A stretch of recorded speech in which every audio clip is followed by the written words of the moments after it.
Hola, yo soy Dulce. Y yo soy Ryujin. Y porque ustedes lo pidieron, este es el segundo video para aprender más sobre el universo de Onyx Equinox. Ya llevamos algunos episodios y quizá pasaste por alto algunas cosas. Así que aquí te diremos las 5 cosas que quizás te perdiste de estos capítulos.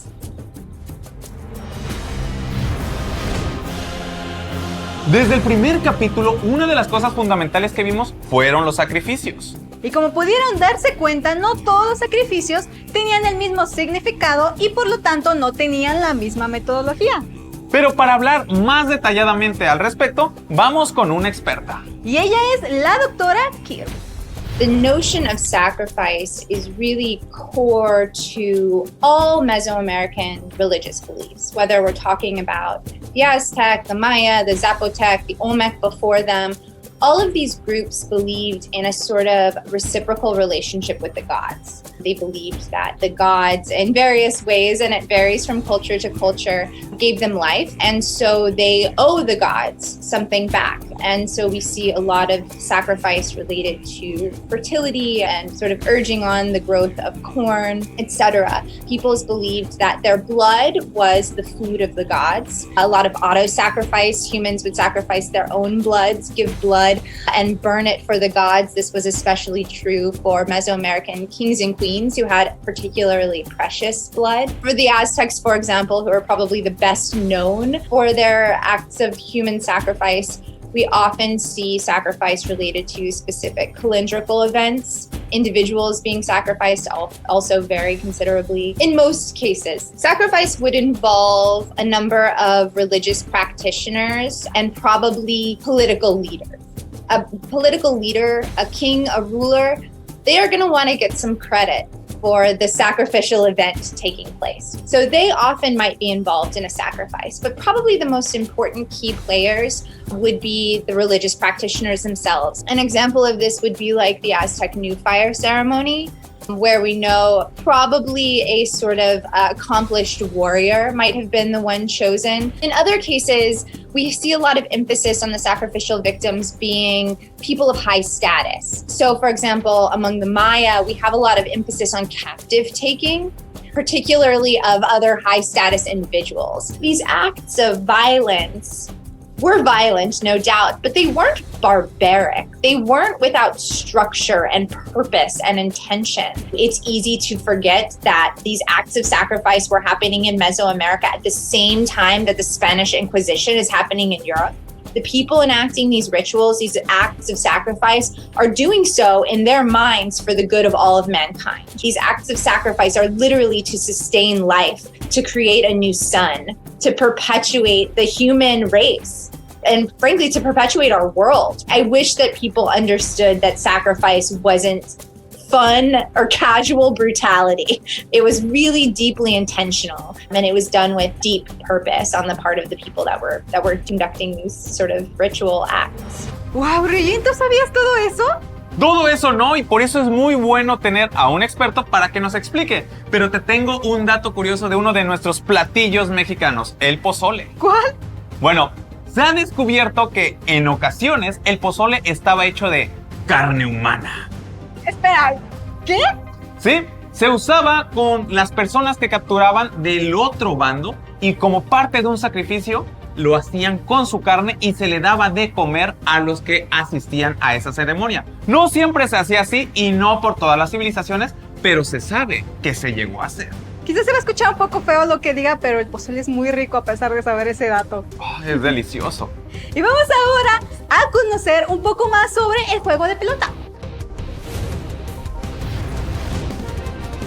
The ball game is a kind of enigmatic game. Archaeologically, we can say very clearly that ball courts differed considerably across Mesoamerica, so that alone indicates to us that it was played really different. Most of what we know about the ball game and how it was played in the past comes from iconography. We know that it's probably a two-teamed sport, so kind of an opposition sport, if we want to call it that, because the players involved are often dressed as warriors. It's not exactly warfare, but it seems to sort of be this mimic ritual battle that's happening, not unlike our sports today, I suppose. But I just sort of want to emphasize the fact that the ball game is not American football. This is not just a spectator sport. There is sort of a deeper ritual and religious sort of belief system that's underpinning what takes place. While we think that the ball game was really ritually significant, and increasingly archaeologists have been looking at whether or not the ball game was played more recreational in more commoner spaces. But we know, just like soccer or football gets played in big cities and big stadiums, it also gets played in streets among kids and in sort of fields. If it was always this strictly sort of ritual big event, or if sometimes it was also this more casual game that was being played. Vaya, la verdad es muy interesante saber que si bien el juego de pelota se jugaba en muchas civilizaciones de Mesoamérica, las reglas y ceremonia que se hacía para realizarlo eran un poco diferentes. Y ahora yo te tengo un dato curioso, y es que en las primeras Olimpiadas de México se hizo una demostración del juego de pelota durante el evento, y que actualmente en diferentes regiones del país existen grupos de personas tratando de revivir este deporte. Sería muy bueno intentar practicarlo, igualito que los gemelos de Onyx Equinox, que son parte de una leyenda maya. Yo estoy practicando. Igualito. It's based loosely on the story of manquées and Hunahpu, who are two characters that we traditionally refer to as the hero twins. They are Maya. This comes from the Maya creation myth that we have drawn largely from a text called the Popol Vuh. Their father, unfortunately, perished in the underworld. He gave his seed to the mother of the hero twins in the underworld by spitting into her hand. She gets pregnant, and she goes up to the terrestrial plane out of the underworld and gives birth to two twins. And these are our hero twins, manquées and Hunahpu. They play the ball game and they trick them, and they ultimately sort of win the ball game, and it results in the deaths of the gods of the underworld, who are kind of already dead and gross anyways. But they're victorious against the gods of the underworld, and therefore they sort of avenge their father's death. Their father is often, we call him Hunahpu typically, and he is, according to the legend, he's sort of loosely connected to the Maya maize god. So this is sort of what Yoon and Keen's story is about. The Popol Vuh is an interesting text for us because it comes from the Maya in the probably first written down in the 16th century. The Popol Vuh version of the hero twin myth is probably not the only version of the hero twin myth that existed among the Maya. We're getting one Quiche version of this myth. Y ahora que sabemos que los sacrificios y la sangre eran un contacto directo con los dioses y que la mitología cumplía un papel fundamental en el día a día de estas civilizaciones, hay un objeto que no podemos dejar pasar por alto: la obsidiana. La cual no solamente se usaba para las armas, sino también para la creación de artículos ceremoniales. Y sobre esto nos va a hablar un poquito más la doctora Kirby. The tekpat specifically is a sort of this is a Nahuatl word, right? This is an Aztec sort of specific idea, even though certainly sacrificial blades are widespread across Mesoamerica and important for different reasons. This one is particularly challenging because there's a lot of mythological significance to the sacrificial blade, be it flint or obsidian. For example, we know that the tekpat, the flint blade in particular, is probably associated with the direction north. It's probably associated with Mictlan and Mictlantecuhtli, who is the god of the underworld, and Mictlan is the underworld. So it's sort of associated with death. We often see sacrificial blades, and particularly flint blades, both in images and pictures, as well as actually in physical crania and skulls. We'll see blades sticking out of people's noses and mouths, probably symbolizing death and also sacrifice. A lot of gods are also depicted with flint tongues or blade tongues. It's not clear, I suppose, if they're flint or obsidian always, with blade tongues. Famously, Tzaltecutli, for example, the monument that was found at the base of the Templo Mayor, she has a big sort of blade and stream of blood coming from her mouth. These blades are symbolic of death, the underworld, probably also rebirth, because they're also associated with this great sacrificial event back in the sort of distant mythological past where the gods sacrificed themselves to give birth to the fifth son. ¿Quién diría que esta piedra tendría tanto significado para estas culturas?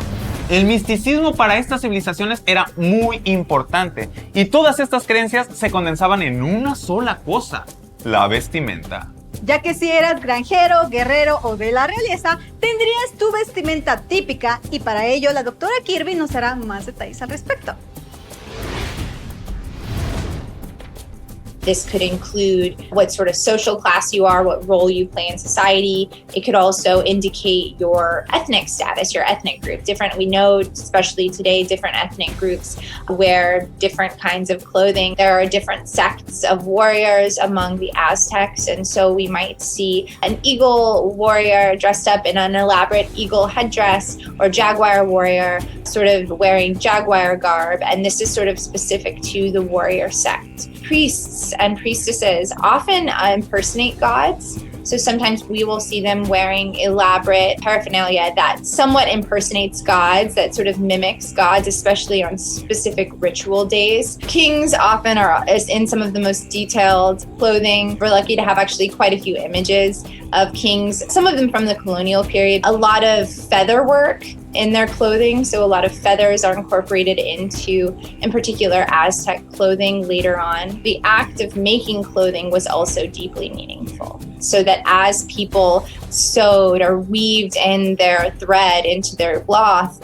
they were actually sort of giving it this really specific energy. Cloth could be this kind of magical material, this really powerful material that could indicate who somebody was, but also sort of held a significance onto its own. Women were typically associated with weaving in Mesoamerica, and this is pretty much true across culture groups. And women's role as weavers was really praised, kind of holy across Mesoamerica. We see this praised through artwork, and we see it written about really favorably later on as well during the colonial period. Y para tener más información sobre la vestimenta de primera mano, vamos con Isabela Mayo, quien sigue manteniendo hoy en día la tradición del bordado del maya chiapaneco y nos va a comentar algunas diferencias de las tres principales regiones de mayas en México. Vamos a verlo. Parte de lo que les quiero enseñar el día de hoy es sobre las diferentes puntadas, vestimentas que hay en nuestra región de Chiapas, México. Lo que cargo puesto ahorita es la blusa tradicional chol, que es de mi cultura. Como ven, son coloridos, pirámides que van en camino, diferentes colores. Estos colores nacen de lo que nos enseñan nuestros abuelos, nuestros ancestros. Los colores verdes, que es de la naturaleza, es muy verde aquí en nuestra región. Colores azules es del panchán. Panchán es el cielo en la lengua chol. Los colores del maíz, que son rojo, amarillo, tenemos maíz morado, el maíz blanco también, y es parte de lo que vamos formando nosotros para crear nuestro bordado. Un bordado muy colorido, como muestro aquí, este es el bordado chol. Ya a través de los colores que acabo de mostrarlo podemos hacer esta forma. Forma también de rombos, esta es parte del bordado tradicional chol, podemos plasmarlo esto en una blusa. Aparte de que tenemos el bordado chol tradicional, tenemos también otras subdivisiones por región. Tenemos bordado, también es chol, pero es de otra región. Esto es de la zona de Yajalón, Chiapas. Y el que tengo aquí es de la zona de Palenque, de Tumbalá, de Salto de Agua. En Chiapas también tenemos otro tipo de textil. Conforme a la cultura maya, forma parte otras subculturas o lenguas, digamos. Aquí chol. Y el segundo sería celtal. Tenemos esta vestimenta, esta es la blusa tradicional celtal con coloridos flores hecho en punto de cruz con este vuelo. Aquí les muestro esto. Este es de la cultura celtal, que también forma parte de la cultura maya. Tenemos aquí esta puntada en tzotzil. Del tzotzil también hay diferentes puntadas. Esta es de la zona de Sinacantán, Chiapas. Una puntada en punto de cruz, y aparte también tenemos diferentes puntadas, depende de la zona. En San Juan Chamula, por ejemplo, es otra puntada. En San Andrés Larrainza es otra puntada. Ahí se trabaja más los textiles. Aquí en especial en la cultura chol trabajamos más el bordado, es bordado en puntada tradicional como es esta o en punto de cruz. Muchas gracias. Y hasta aquí el video de hoy, esperamos hayan aprendido muchísimo más de este universo. Déjanos en comentarios qué más te gustaría saber sobre la mitología o información de esta serie. Recuerden ser valientes porque la aventura los espera en Onyx Equinox. No te lo pierdas solo por Crunchyroll.